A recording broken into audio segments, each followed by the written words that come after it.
ठीक है। तो बा अशरा जो थे वो क्या करते थे, सूफी कानूनों को मानते थे, ठीक है, सॉरी शरीयत लॉ को मानते थे, इस्लामिक शरीयत लॉ को मानते थे। और जो बेअशरा थे, जो बेअशरा ग्रुप के सूफी संत थे, वो शरीयत लॉ को नहीं मानते थे, ठीक है, मुस्लिम शरीयत लॉ को नहीं मानते थे। क्लियर है आपको ये?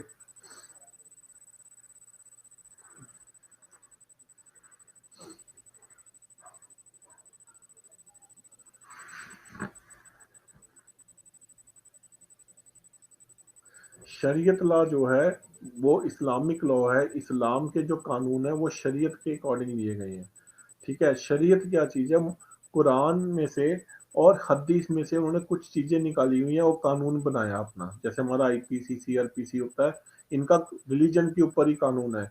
कुरान और हदीस में से इंपॉर्टेंट चीज़ें निकाल के उन्होंने एक अपना कानून बनाया हुआ, इसको क्या क्या कहते हैं, शरीयत लॉ, ठीक है। तो मुसलमान के जो लॉस एंड जस्टिस सिस्टम है वो शरीयत पे चलता है।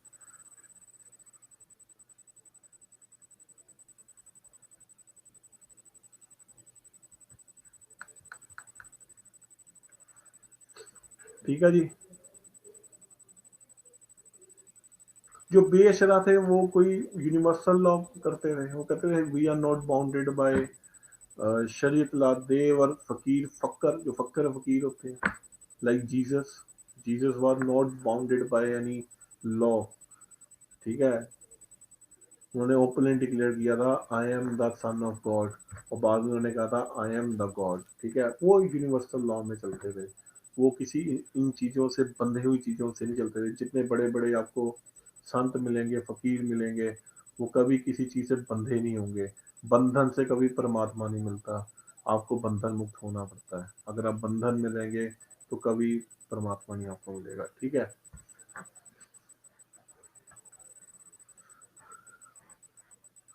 तो अगर हम ये सूफी मूवमेंट पढ़ रहे हैं तो उसमें एक लेडी सेंट के बारे में क्वेश्चन आता है, जिनका नाम क्या था, राबिया। राबिया एक सूफी संत थी, वो लेडी सूफी संत थी, ठीक है, जिन्होंने सूफी मूवमेंट को बसरा में प्रोपगेट किया था। बसरा कहाँ पर है, इराक। इराक में सूफी मूवमेंट को चलाने वाली और स्पेशली इराक में सूफी मूवमेंट को इंट्रोड्यूस करने वाली इराक के बसरा शहर में सूफी मूवमेंट को चलाने वाली कौन थी, राबिया संत थी, राबिया सूफी सेंट।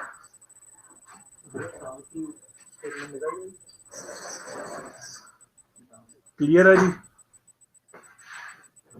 क्लियर है जी? 2 मिनट का टाइम दे रहा हूँ, देखो इसको, फिर हम आगे चले।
तो चले आगे।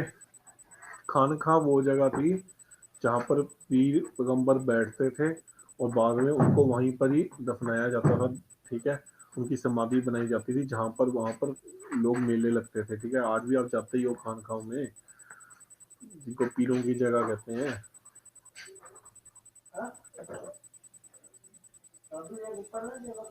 जैसे निजामुद्दीन औलिया की खानका, ठीक है ना।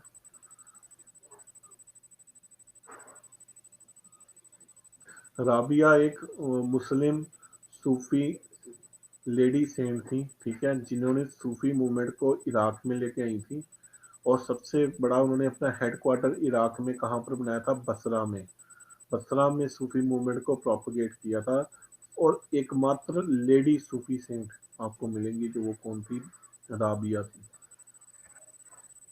ये हो गया। तो सूफी मूवमेंट मैंने जैसे कि आपको बताया, जो सूफी लोग थे वो काफी ग्रुप्स में डिवाइडेड थे, ठीक है। बिसरा मूवमेंट थी क्या, नहीं बिसरा मूवमेंट नहीं थी, बसरा एक शहर है यार इराक का, आई थिंक कैपिटल है उसकी, ठीक है बसरा। ठीक है, बसरा शहर इराक में लाने वाला कौन था, राबिया थी। और बसरा को उसने अपना हेडक्वार्टर बनाया था। बिसरा मूवमेंट नहीं है, सूफी मूवमेंट इन इराक, बसरा में उन्होंने अपना हेडक्वार्टर बनाया था।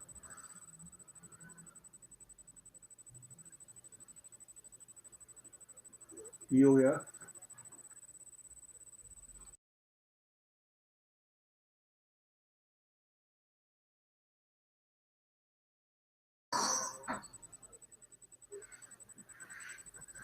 चलें आगे चलें, तो हम अब पढ़ेंगे सिलसिला के बारे में, ठीक है। सिलसिला, जो सूफी के ग्रुप्स थे वो सिलसिला में डिवाइडेड थे। तो पहले जो सिलसिला था वो कौन सा था, चिश्ती सिलसिला। चिश्ती सिलसिला। तो चिश्ती सिलसिला या चिश्ती संप्रदाय के जनक कौन थे भारत में, इसकी फाउंडेशन किसने की, ख्वाजा मोइनुद्दीन, ख्वाजा मुनीउद्दीन चिश्ती। तो ख्वाजा मुइनुद्दीन चिश्ती, इन्होंने चिश्ती सिलसिला की स्थापना की, ठीक है। ये कब भारत आए थे, भारत में ये 1192 में 1192 में भारत में आए थे। और 1192 में किसके साथ ये भारत में आए थे, मोहम्मद गोरी के साथ। मोहम्मद गोरी के साथ ये सूफी संत भारत में आए थे, मुगीजुद्दीन चिश्ती, मुनीउद्दीन चिश्ती, ठीक है। और भारत में इन्होंने अपना हेडक्वार्टर कहाँ पर बनाया था, अजमेर शरीफ में। तो आज भी उनकी खानकाह में बहुत मेले लगते हैं, ठीक है, आपको पता होगा अजमेर शरीफ की, ठीक है। बहुत बड़े संत थे, बहुत बड़े संत थे ख्वाजा मुइनुद्दीन चिश्ती। ऐसा माना जाता है कि ख्वाजा मुइनुद्दीन चिश्ती जो थे उनको अल्लाह का बॉडी गार्ड माना जाता है, ठीक है। ऐसा माना जाता है कि अल्लाह ने उनको पूरी पावर दी है कि आप मेरी तरफ से अब जिनको मर्जी जो आशीर्वाद दे सकते हैं दे दीजिए, उसमें मैं इंटरप्ट नहीं करूंगा, ठीक है। अगर आपने अल्लाह को मिलने जाना है तो उधर आपको इनसे परमिशन लेके जानी पड़ेगी, ठीक है। ख्वाजा मोइनुद्दीन चिश्ती, ठीक है। इनके बारे में एक कथा बहुत माननीय है कि औरंगजेब, हाँ, मोहम्मद गोरी के साथ आए थे 1192 में, 1192 ईडी में ये भारत आए थे। तो औरंगजेब एक बार वहां पर गया था, सूफी मूवमेंट के थोड़ा खिलाफ था, कट्टरवादी था औरंगजेब। तो उसे उसने इतनी हमाकत की, उसने कहा कि देखते हैं जहां पर जाके क्या पर अजमेर शरीफ में। ऐसा माना जाता है जब वो अजमेर शरीफ में गए तो औरंगजेब ने उनको बोला था, मैं 3 बार आपको दरगाह के बाहर खड़ा होकर बोला था, 3 बार आपको आवाज दूंगा, अगर मुझे यहाँ से इस जगह से कोई आवाज नहीं आई, ठीक है, तो मैं इस जगह को तोड़वा दूंगा। उसने यहाँ तक हिमाकत कर दी थी। तो ऐसा माना गया जब उसने तीसरी आवाज दी तब उनको वहां से एक चिश्ती जी के दरबार से एक आवाज आई कि बताओ तुम क्या कहना चाहते हो। तो औरंगजेब रेली हक्का बक्का रह गया था, ठीक है। और औरंगजेब ने फिर हाथ जोड़कर बोला था कि आपने इनको तीसरी बार में ही क्यों आवाज दी। तो उन्होंने क्या बोला था कि जब तुमने पहली आवाज दी तो उस समय मैं मक्का में था, जब तुमने दूसरी आवाज दी उस समय मैं मदीना में था, जब तुमने तीसरी आवाज दी तीसरे पैर में मैं अजमेर में आया हूँ, बताओ तुम क्या चाहते हो। और औरंगजेब भी नतमस्तक हो गया था उस दरबार के आगे। ये ख्वाजा मुनीउद्दीन चिश्ती की स्टोरी है, ठीक है। क्लियर है आपको ख्वाजा मुइनुद्दीन चिश्ती के बारे में।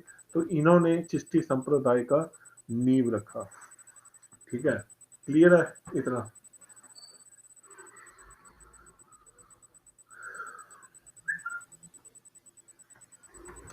जो चिश्ती संप्रदाय के संत थे वो कुछ रूल्स एंड रेगुलेशंस के अकॉर्डिंग चलते थे। पहला, वो अद्वैतवाद को मानते थे।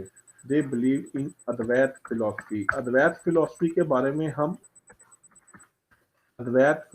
बारे में हम डिटेल पढ़ेंगे जब हम गुप्त काल पढ़ेंगे। शंकराचार्य ने इसकी फिलॉसफी दी थी।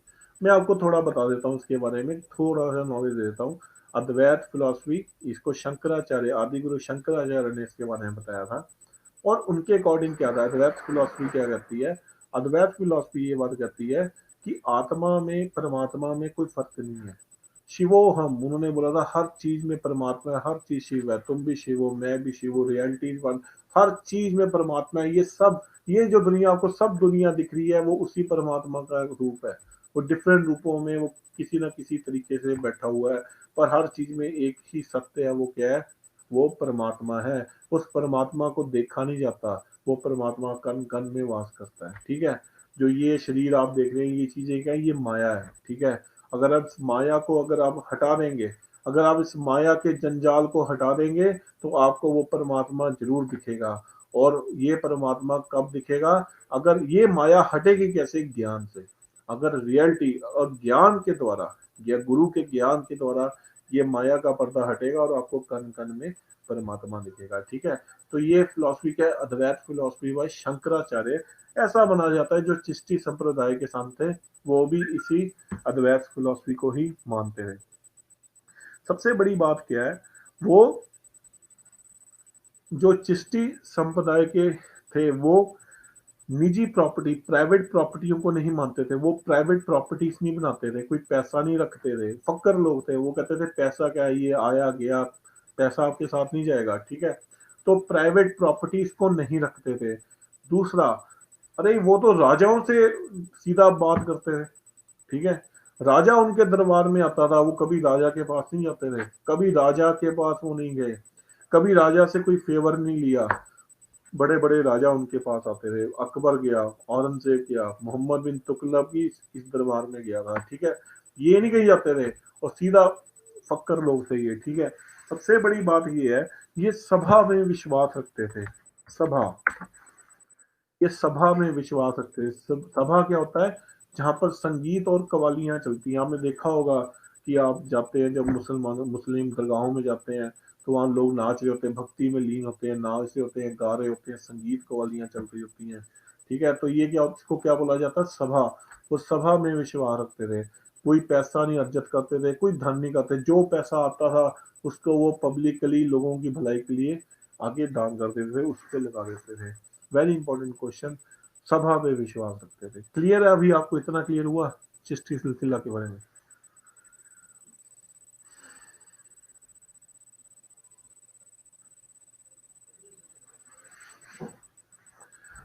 चिश्ती सिलसिला के बाकी संतों के बारे में अगर हम पढ़ें तो सबसे इंपॉर्टेंट किनका नाम आता है?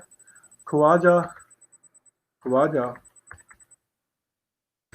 बख्तियार काकी। ख्वाजा बख्तियार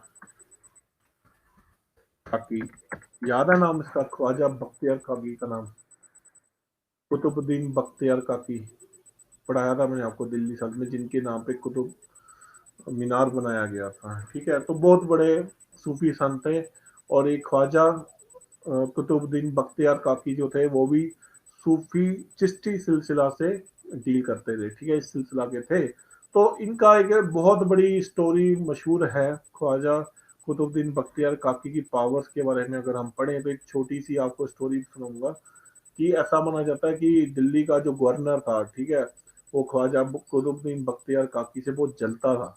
क्योंकि कुतुबुद्दीन ऐबक और इल्तुतमिश भी उनके आगे नतमस्तक होते थे। ठीक है, तो उसने बोला क्यों ना इनको दिल्ली की जनता के सामने बदनाम किया जाए। तो उसने क्या किया, एक औरत को लाके खड़ा कर दिया। वो औरत प्रेग्नेंट थी। वो औरत कहने लपड़ी चांदनी चौक में आकर कि ये जो बच्चा है ये नजायज बच्चा है ख्वाजा कुतुबुद्दीन बख्तियार काकी का, इसने मेरे साथ गलत काम किया, मुझे धोखा दिया, ये किया वो किया, जैसे हम फिल्मों में देखते हैं। ठीक है, तो ऐसा माना जाता है कि ये चुपचाप खड़े रहे। इन्होंने अल्लाह से दरखास्त की कि हे अल्लाह मुझे न्याय दिलाओ। और उस कोख से बच्चा बोल पड़ा कि ये औरत झूठ बोल रही है, मेरी माँ झूठ बोल रही है, मैं इनका बेटा नहीं हूँ, मैं इनका बच्चा नहीं हूँ, मैं इसी गवर्नर जो था जो उन पे इल्जाम लगा था, मैं इसी का ही बच्चा हूँ, ये पावर थी और सब नतमस्तक हो गए थे कुतुबुद्दीन बख्तियार काकी के। ठीक है, तो सीधा करेक्शन था भगवान से उनका। तो ये उनकी छोटी स्टोरी थी। क्लियर है आपको?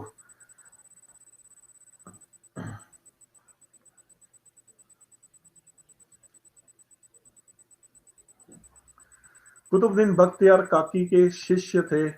ठीक है, उनका नाम क्या था? फरीदुद्दीन।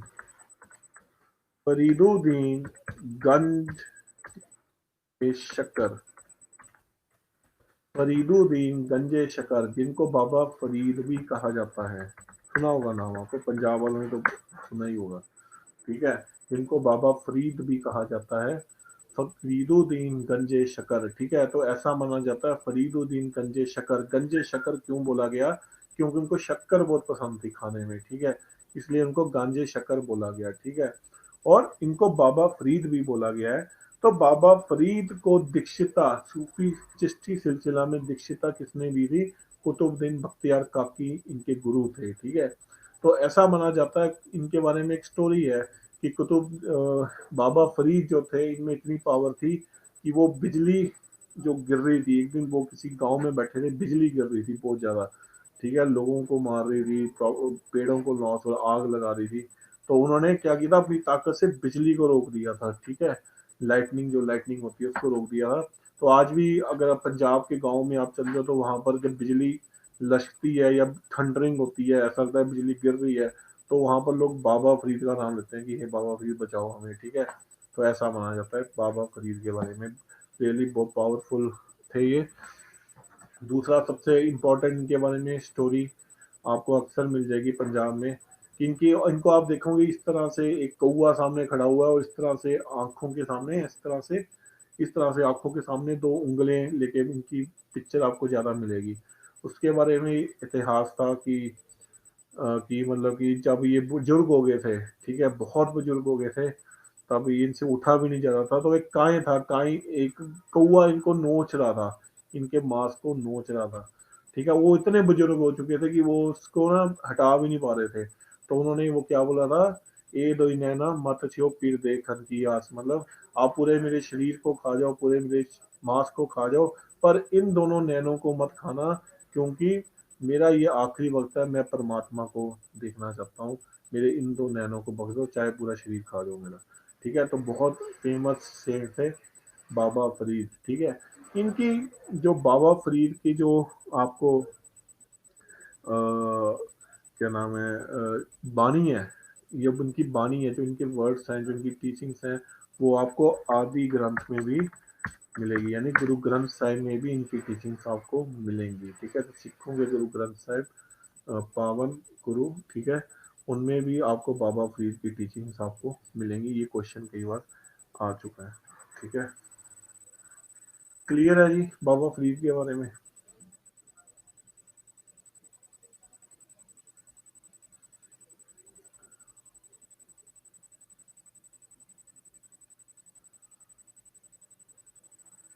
अगले जो संत थे चिश्ती सिलसिला के, इम्पोर्टेंट संत जो थे अगले, उनका नाम क्या था? संत निजामुद्दीन, निजामुद्दीन औलिया, ख्वाजा निजामुद्दीन औलिया। तो बताया था इनके बारे में, ख्वाजा निजामुद्दीन औलिया के बारे में आपको। तो इनका सीधा पंगा पहला किससे हुआ था? पहला पंगा इससे हुआ था अलाउद्दीन खिलजी से। ठीक है, तो अलाउद्दीन दिल्ली में ये रहते थे। ठीक है, तो अलाउद्दीन खिलजी ने एक बार बोला था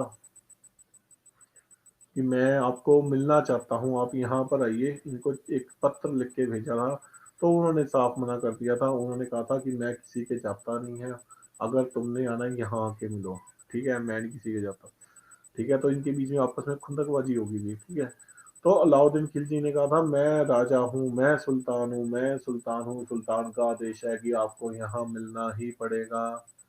ठीक है, तो ख्वाजा निजामुद्दीन औलिया ने क्या बोला था? मैं तो सिर्फ एक ही सुल्तान को जानता हूँ, वो कौन है? अल्लाह। ये तुम कौन से सुल्तान आ गए मुझे नहीं पता। ठीक है, तो ऐसा माना जाता है कि फिर अलाउद्दीन खिलजी ने उनको एक चिट्ठी लिखी थी कि मैं जबरदस्ती आपकी खानकाह में आऊँगा, आपको मिलूंगा। उन्होंने कहा था कि मेरी खानकाह में 4 दरवाजे हैं, तुम एक दरवाजे से आओगे तो मैं दूसरे दरवाजे से निकल जाऊंगा। ऐसा माना जाता है। इनके बीच में बहुत टसल हुई थी और अल्टीमेटली निजामुद्दीन औलिया नहीं मिले उनको, अलाउद्दीन खिलजी को नहीं मिले। ठीक है, निजामुद्दीन औलिया का जो प्रॉब्लम थी गयासुद्दीन तुगलक से भी हुई थी, जैसे कि मैंने आपको बताया। जब गयासुद्दीन तुगलक बंगाल में थे, उन्होंने निजामुद्दीन औलिया पे इल्ज़ाम लगाया था कि ये मेरे बेटे मोहम्मद बिन तुगलक को भड़काते हैं।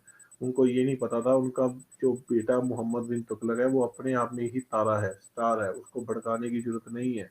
ठीक है, तो उनको कहते थे भड़काते हैं। तो उन्होंने क्या बोला था, उन्होंने बोला था कि गयासुद्दीन तुगलक ने बोला, एक चिट्ठी लिखी थी कि मैं आपको देख लूंगा दिल्ली आकर, मैं आपको मार दूंगा। तो उन्होंने क्या लिखा था निजामुद्दीन औलिया ने, अभी दिल्ली दूर हस्त, अभी दिल्ली दूर है। ठीक है, तो ये क्वेश्चन कई बार आ जाता है कि अभी दिल्ली दूर है किन्होंने बोला था, निजामुद्दीन औलिया ने बोला था। क्लियर है आपको ये निजामुद्दीन औलिया के बारे में? ठीक है, निजामुद्दीन औलिया को सूफी परंपरा में सिद्ध योगी भी कहा गया है। ये क्वेश्चन कई बार आ चुका है। निजामुद्दीन औलिया को सूफी परंपरा में सिद्ध योगी भी कहा गया है। ठीक है, निजामुद्दीन औलिया के प्रिय मित्र कौन थे? लिखिए, नसीरुद्दीन चिरागे दिल्ली, नसीरुद्दीन, ख्वाजा नसीरुद्दीन चिरागे दिल्ली, ये कौन थे? ख्वाजा नसीरुद्दीन चिरागे दिल्ली, ये कौन थे? नसीरुद्दीन चिरागे दिल्ली को निजामुद्दीन औलिया के बहुत प्रिय शिष्य भी थे, मित्र भी थे। ठीक है, और इनके सूफी मत में ही, चिश्ती सिलसिला में ही ये थे। सबसे प्रिय शिष्य जो निजामुद्दीन औलिया के थे, सिद्ध योगी निजामुद्दीन औलिया को बोला गया सिद्ध योगी, निजामुद्दीन औलिया को सिद्ध योगी बोला गया। ठीक है, निजामुद्दीन औलिया के प्रिय शिष्य कौन थे? अमीर खुसरो, यानी अमीर खुसरो भी जो थे वो किससे डील करते थे? चिश्ती सिलसिला से डील करते थे। वो किससे डील करते थे? चिश्ती सिलसिला से डील करते थे। चिश्ती सिलसिला को नसीरुद्दीन चिरागे दिल्ली उनके प्रिय मित्र थे निजामुद्दीन औलिया के। निजामुद्दीन औलिया के प्रिय मित्र का नाम क्या था? नसीरुद्दीन चिरागे दिल्ली। चिश्ती सिलसिला को दक्कन भारत में, डेक्कन इंडिया और साउथ इंडिया में ले जाने वाले कौन थे? शेख बुहारुद्दीन, शेख बुहारुद्दीन। शेख बुहारुद्दीन कौन थे? जो चिश्ती मूवमेंट को, चिश्ती सिलसिला को डेक्कन और साउथ इंडिया तक लेके गए, शेख बहारुद्दीन। ठीक है, सूफी मूवमेंट चिश्ती संप्रदाय से इन्फ्लुएंस में आकर, चिश्ती संप्रदाय के इन्फ्लुएंस में आकर बंगाल का एक राजा था जिसका नाम क्या था? हुसैन शाह। बंगाल का एक राजा था जिसका नाम क्या था? हुसैन शाह। हुसैन शाह ने चिश्ती सिलसिला से इन्फ्लुएंस में आकर एक मूवमेंट चलाई थी, एक सूफी मूवमेंट चलाई थी बंगाल में, जिसका नाम क्या था? सत्य पीर मूवमेंट। वेरी इंपॉर्टेंट क्वेश्चन, सत्य पीर मूवमेंट। सत्य पीर मूवमेंट चिश्ती सिलसिला से इन्फ्लुएंस में आकर हुसैन शाह जो बंगाल का राजा था, उसने एक मूवमेंट चलाई थी, सूफी मूवमेंट बंगाल में, जिसका नाम क्या था? सत्य पीर मूवमेंट। सत्य पीर मूवमेंट। ठीक है जी, क्लियर है जी आपको ये? इसी तरह से चिश्ती सिलसिला हमारा खत्म होता है। अगला सिलसिला जो हमारा है अमीर खुसरो। अमीर खुसरो चिश्ती सिलसिला के संत थे और अमीर खुसरो निजामुद्दीन औलिया के प्रिय शिष्य भी थे। ऐसा माना जाता है चिरागे दिल्ली, नसीरुद्दीन चिरागे दिल्ली और अमीर खुसरो ने 7 सुल्तानों का राज्य देखा था, 7 सुल्तानों का। ठीक है, याद रखना है।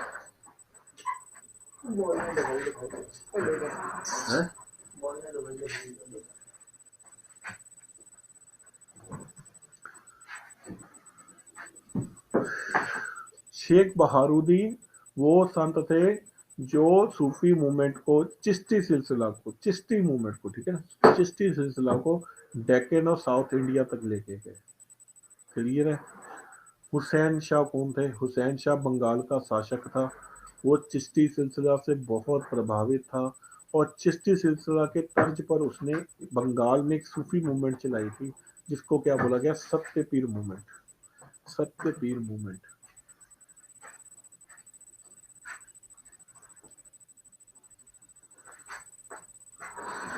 क्लियर है जी। 3 मिनट का टाइम दे रहा हूँ, 2-3 मिनट का देखो, फिर हम अगली सिलसिला शुरू करेंगे जिसका नाम क्या है, सुहारवादी सिलसिला।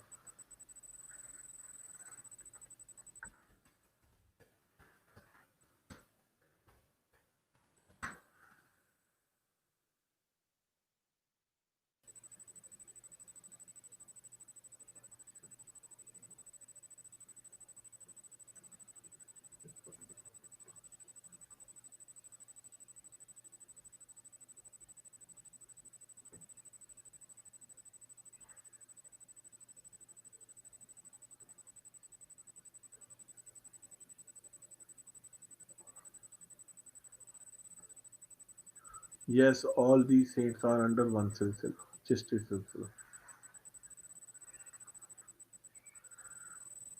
ये दिया हुआ है बुक में, जो बुक में है सब कुछ दिया हुआ है, पढ़ लेना उसमें से।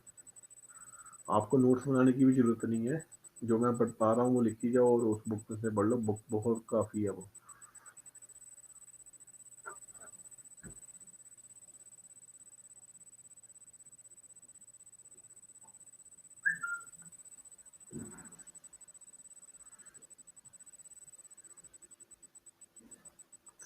आएंगे आएंगे, आ सकते हैं, नहीं आएंगे ही आएंगे। ये C A P F I A S P C S हर जगह लगते हैं ऐसे क्वेश्चन।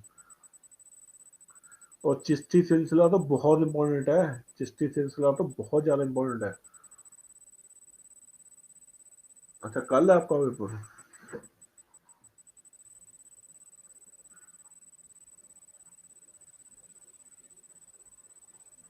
चलो ठीक है। तो अगला जो सिलसिला है उसका नाम क्या है, सुहारवादी सिलसिला। ठीक है, सुहारवादी सिलसिला। ठीक है, सुहारवादी सिलसिला की शुरुआत कहाँ पर हुई थी, पर्शिया में हुई थी। इस सिलसिला की जो शुरुआत हुई थी कहाँ पर हुई थी, पर्शिया में हुई थी। भारत में, भारत में इस सिलसिला को किसने चलाया, शेख शिहाबुद्दीन सुहारवादी। भारत में इस मूवमेंट को चलाने वाले कौन थे, शेख सी, शेख शिहाबुद्दीन सुहारवादी। ठीक है, शुरुआत कहाँ पर हुई, पर्शिया में हुई। इसका पीक कहाँ पर आया, इराक में, बगदाद। इराक में एक जगह है जिसका नाम क्या है, बगदाद। शुरुआत हुई पर्शिया से, पीक आया बगदाद में। भारत में इसको स्टार्ट करने वाले कौन थे, शेख शिहाबुद्दीन सुहारवादी। शेख शिहाबुद्दीन सुहारवादी। ठीक है, और इनके अलावा शेख शिहाबुद्दीन सुहारवादी, ठीक है, इनके अलावा दो और संत थे। बेसिकली जो शेख शिहाबुद्दीन सुहारवादी थे वो बगदाद में बैठते थे। ठीक है, तो उन्होंने बोला जाओ भारत में भी जाओ, अपने शिष्य को भेजा तो चल जाओ भारत में चल जाओ। ठीक है, शेख शिहाबुद्दीन सुहारवादी का जो हेड क्वार्टर था वो कहाँ पर था, बगदाद में था, बगदाद में था। पर उन्होंने जो चेले भारत में आए, जिन्होंने इसको ग्राउंड लेवल पे चलाया आके, वो कौन थे, लिखिए, बहाउद्दीन जकड़िया, शेख बहाउद्दीन जकड़िया। और दूसरे, दूसरे कौन थे, शेख जलालुद्दीन तबरीज, तबरीज। तो पर्शिया में सबसे पहले इसका गठन हुआ, बगदाद में इसका हेडक्वार्टर बना। बगदाद में कौन, इन्होंने इसको चलाया, शेख शिहाबुद्दीन सुहारवादी। वहां से इनके दो शिष्य निकले, इनके ऑर्डर पे भारत आए। उनका नाम क्या था, बहाउद्दीन जकरिया और शेख जलालुद्दीन तबरीज, जिन्होंने भारत में इस मूवमेंट की नींव रखी। क्लियर है, अभी इतना बताओ, क्लियर है।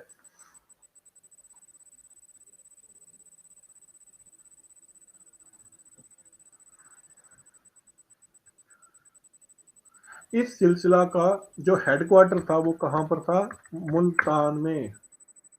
ये दोनों जो थे ये भारत में लेके आए थे, भारत में इसकी जो नींव रखी थी इन दोनों ने रखी थी। इस सिलसिला का जो हेडक्वार्टर था वो कहाँ पर था? मुल्तान में। मुल्तान के अलावा दो और जगह में इसकी ब्रांचेस थी। ठीक है, कहाँ कहाँ थी? एक सिंध में और एक पंजाब में। Headquarter was at Multan and their branches was at Sindh and Punjab.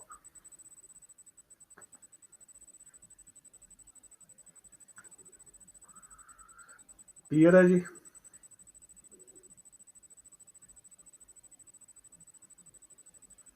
इस सिलसिला के जितने भी सूफी संत थे वो प्राइवेट प्रॉपर्टी रखने के हक में थे। Very important question. Private property रखने के हक में थे। दूसरा, वो राजाओं के पास जाते थे, सुल्तानों के पास बैठते थे और उनके द्वारा दिए गई बड़ी पोजीशनों को भी ग्रहण करते थे। तो बिल्कुल फक्कर नहीं थे जैसे चिश्ती वाले कहते थे हमने नहीं कुछ करना, ये या उनसे मिलते नहीं थे। ये क्या कहते थे? ये हर चीज पे विश्वास रखते थे, प्राइवेट प्रॉपर्टी भी रखते थे, मैरिज भी कराते थे, राजाओं के पास जाते भी थे, उनके द्वारा दी गई पोजीशंस को रखते भी थे। फॉर एग्जाम्पल, इसका एग्जाम्पल क्या है? जिनका नाम मैंने अभी लिया, शेख बहाउद्दीन जकड़िया। शेख बहाउद्दीन जकड़िया जो भारत में जिन्होंने इसको प्रोपोगेट किया था, ठीक है, उन्होंने इल्तुतमिश की हेल्प की थी। इल्तुतमिश की हेल्प की थी। इल्तुतमिश की हेल्प क्यों की थी? इल्तुतमिश का जो पंगा था वो किससे था? मुल्तान के राजा, जो मुल्तान का राजा था कबच, मुल्तान का जो राजा था कबच, कबच से इल्तुतमिश की बिल्कुल नहीं बनती थी। ठीक है, कबच से लड़ाई के लिए और कबच को मारने में शेख बहारुद्दीन जकरिया ने इल्तुतमिश की हेल्प की थी। इसके बदले इल्तुतमिश ने शेख बहाउद्दीन जकरिया को अपने दरबार में एक पोजीशन दी थी जिसका नाम क्या था? शेखुल इस्लाम। शेखुल इस्लाम की उनको उपाधि दी थी। शेखुल इस्लाम की उनको उपाधि दी थी। ठीक है, तो ये क्वेश्चन बहुत इंपॉर्टेंट है कि ये लोग जो थे वो पोजीशनों को स्वीकार करते थे। सबसे इंपॉर्टेंट बात जो है, जो इन लोगों की खानखाएं होती थी, मैं आपको बता रहा हूँ कि ये जो लोग थे ये राजाओं से मिलते भी थे, प्राइवेट प्रॉपर्टियों को लेते भी थे, उनके द्वारा दी हुई पोजीशंस को स्वीकार भी करते थे। शेख बहाउद्दीन जकरिया, शेख बहाउद्दीन जकरिया जो थे उन्होंने इल्तुतमिश की हेल्प की थी कबच की हत्या में, कबच को हराने में, उसको मारने में। कबच कौन था? मुल्तान का राजा था, सुल्तान था मुल्तान का। ठीक है, इस खुशी में इल्तुतमिश ने शेख बहाउद्दीन जकरिया को एक उपाधि दी थी जिसका नाम क्या था? शेखुल इस्लाम। शेखुल इस्लाम। क्लियर है जी?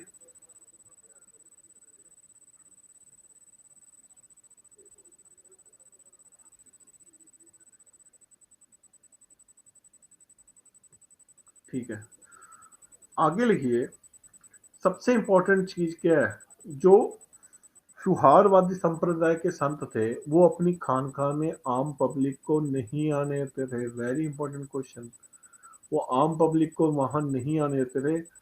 उनकी जो खानकाएं थी वो बहुत ही हीरे जवाहरात से सजी होती थी और सिर्फ बड़े बड़े पदवी के लोग, सुल्तान, गवर्नर, ठीक है, यही उनकी खानकाओं में आ सकते थे। आम पब्लिक इनकी खानकाओं में नहीं आ सकती। तो क्लियर है जी? अगला सिलसिला जो है वो कौन सा है? कादरी सिलसिला। कादरी सिलसिला।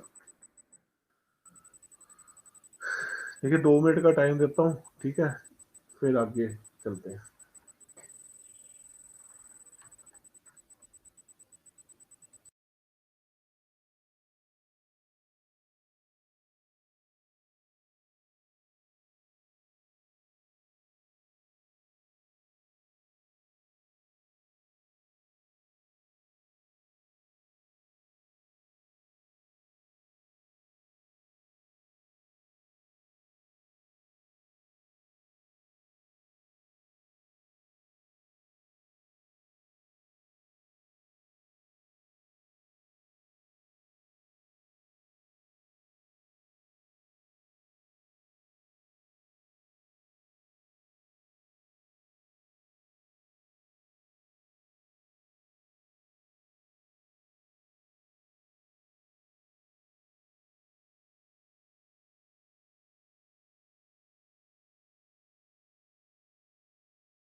तो अगला जो सिलसिला है वो कौन सा है? कादरी सिलसिला। कादरी सिलसिला।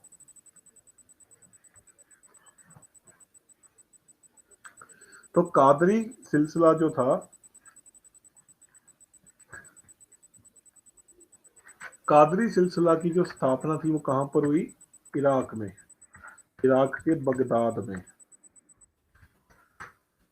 इराक के बगदाद में कादरी सिलसिला की स्थापना हुई। ठीक है। कादरी सिलसिला की स्थापना बगदाद में किसने की थी? लिखिए, शेख अली अहमद, शेख अली अहमद कादरी जिलानी।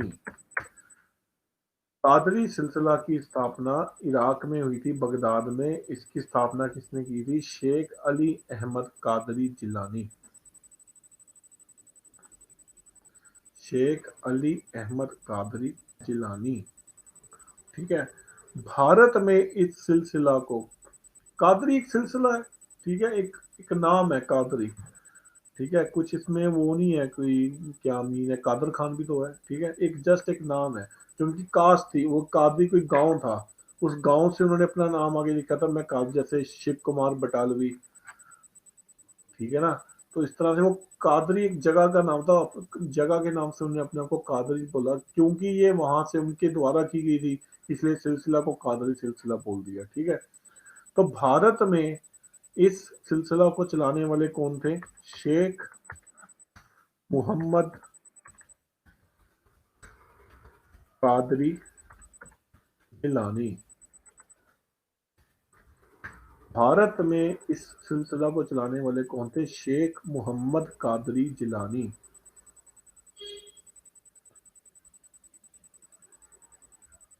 ठीक है जी, क्लियर है जी।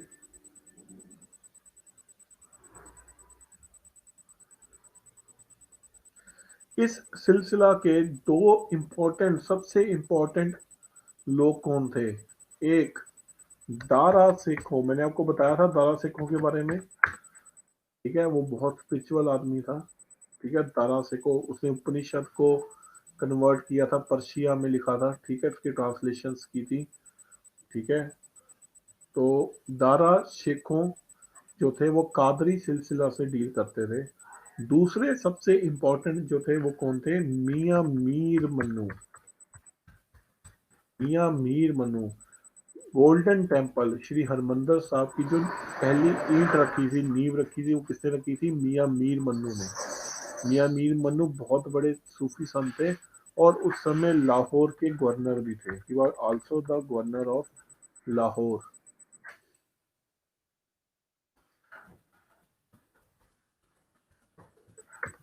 तो ये दोनों, दारा सेखो और मियां मीर मन्नू, भी कादरी सिलसिला से बिलोंग करते हैं।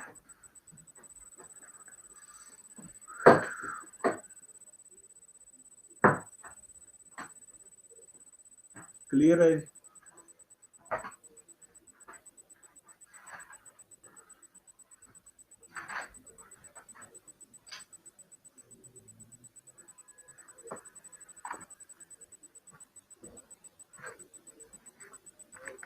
अगला सिलसिला जो है वो कौन सा है? शतारी सिलसिला। शतारी सिलसिला। शतारी सिलसिला।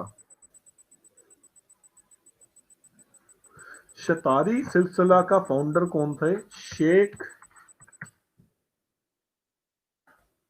मियां मीर मन्नू। पहले थे दादा शेखों, दूसरे थे मियां मीर मन्नू।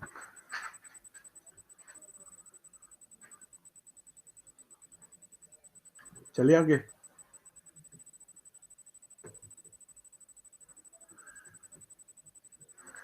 शतारी सिलसिला के फाउंडर कौन थे? शेख अबू अल बिस्तमानी। शेख अबू अल बिस्तमानी। शतारिया सिलसिला के जो फाउंडर थे वो कौन थे? शेख अबू अल बिस्तमानी। और इन्होंने इराक में इस सिलसिला की शुरुआत की थी। इराक में इस सिलसिला की शुरुआत की थी। भारत में भारत में इस सिलसिला को लेके आने वाले कौन थे? शेख शाह अब्दुल्ला। शेख शाह अब्दुल्ला। शेख शाह अब्दुल्ला वो सूफी संत थे जो इस सिलसिला को, शतारी सिलसिला को भारत में लेके आए थे। ये सिलसिला भारत में जब आया,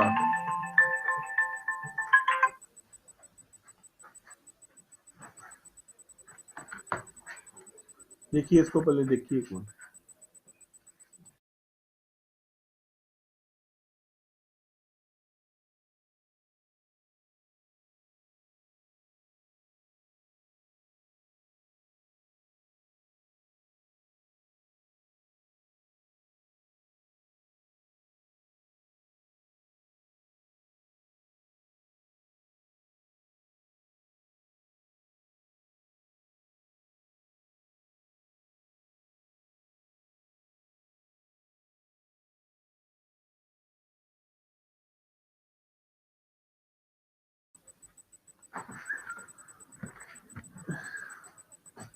किस ईयर में किस ईयर में इसकी फाउंडेशन हुई थी? ईयर तो नहीं पता, इतना पता कि 15th सेंचुरी में हुई थी। 15th सेंचुरी में हुई थी, ठीक है। हाँ, शेख शाह अब्दुल्ला। भारत में इस सिलसिला को चलाने वाले कौन थे? शेख शाह अब्दुल्ला। भारत में इस सिलसिला को लेके आने वाले थे शेख शाह अब्दुल्ला। वैसे जो फाउंडर थे इसके इराक में, वो कौन थे? शेख अबू अल बिस्तमानी, ठीक है।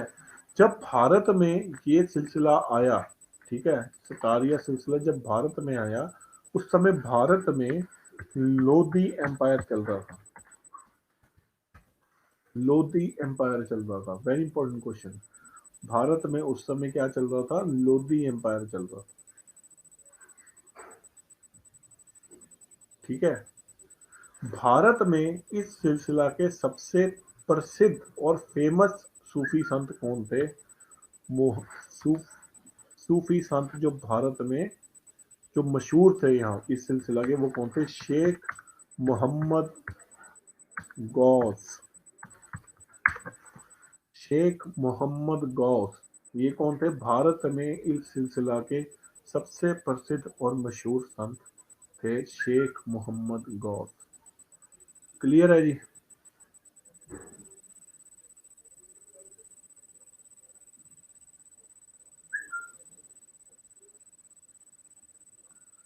क्लियर है जी?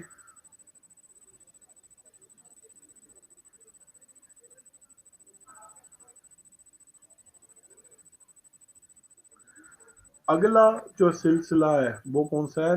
नक्शबंदी सिलसिला। नक्शबंदी सिलसिला।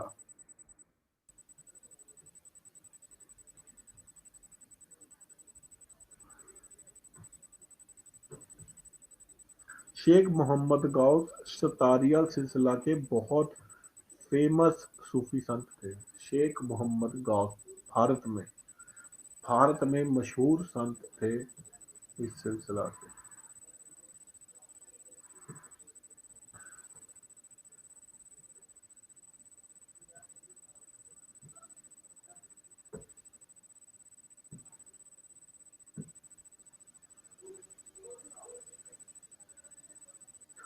अगला सिलसिला जो है वो है नक्शबंदी सिलसिला, ठीक है।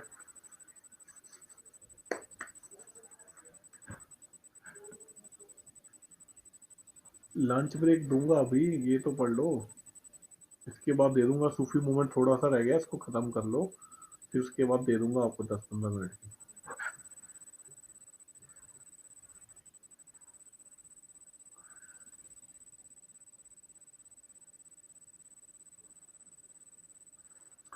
अगला सिलसिला था वो कौन सा था? नक्शबंदी सिलसिला। नक्शबंदी सिलसिला की जो फाउंडेशन हुई थी वो भारत में अकबर के टाइम पे हुई थी। जब भारत में अकबर का शासन चल रहा था, उस समय नक्शबंदी सिलसिला की स्थापना भारत में हुई।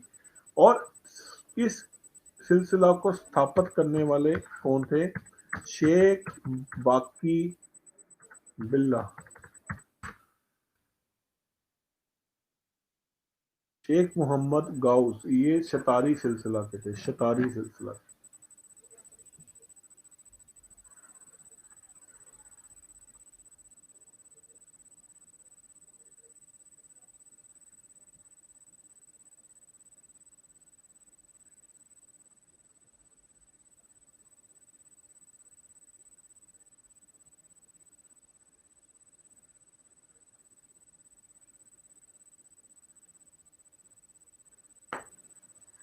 शेख बाकी बिल्ला, शेख बाकी बिल्ला was the founder of Naqshbandi silsila. Naqshbandi silsila was founded by Sheikh Baki Billah. Yes, he was the founder in India at the time of Akbar.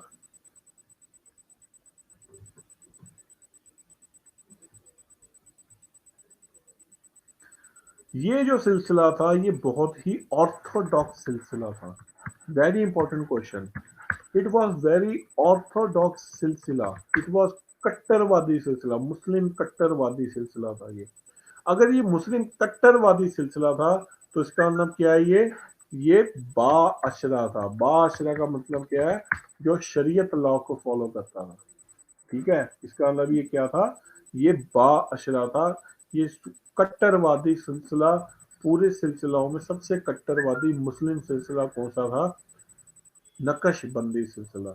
Naqshbandi सिलसिला की शुरुआत किसने की थी, शेख बाकी बिल्ला ने, अकबर के टाइम में।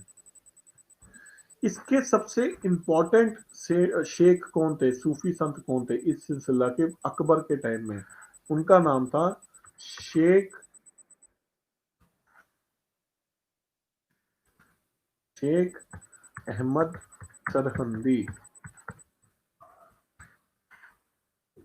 बाअशरा बेअशरा, बाअशरा जो मुस्लिम कानून शरीयत लॉ को मानता है, बेअशरा जो मुस्लिम कानून शरीयत लॉ को नहीं मानता। कट्टरवादी है तो इसका मतलब बाअशरा है। ठीक है, किसने फाउंड किया, शेख बाकी बिल्ला ने। किसके टाइम पे किया, अकबर के टाइम पे किया।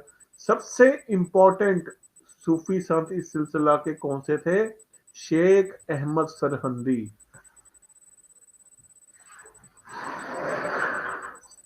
स्टेटमेंट और अभी भी रखूंगा, ये कहते स्टेटमेंट में चेक लेना कि तो मेडिकल फॉरवर्ड है। शेख अहमद सरहंदी, देखो इसको जरा एक मिनट।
अब आ रही है आवाज, अब आ रही है आवाज, अब आ रही है, अब आ रही है।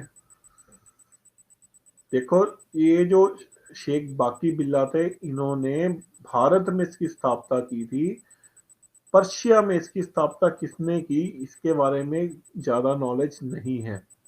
पहली बार भारत में इसकी स्थापना किसने की थी, शेख बाकी बिल्ला ने। ठीक है, अब सबसे इंपॉर्टेंट संत कौन थे, सबसे इंपॉर्टेंट सूफी सेंट इस सिलसिला के थे, शेख अहमद सरहंदी। शेख अहमद सरहंदी सबसे फेमस संत जो इस सिलसिला के भारत में हुए हैं, वो कौन है, सरहंद, ये सरहंद में बैठते थे, उनकी खानका है आज भी, शेख अहमद सरहंदी। ठीक है, शेख अहमद सरहंदी ने एक उपाधि धारण की थी जिसका नाम क्या था, मुजहिद अलिफ सानी। शेख अहमद सरहंदी ने एक उपाधि धारण की थी जिसका नाम क्या था? मुजाहिद अलिफ सानी।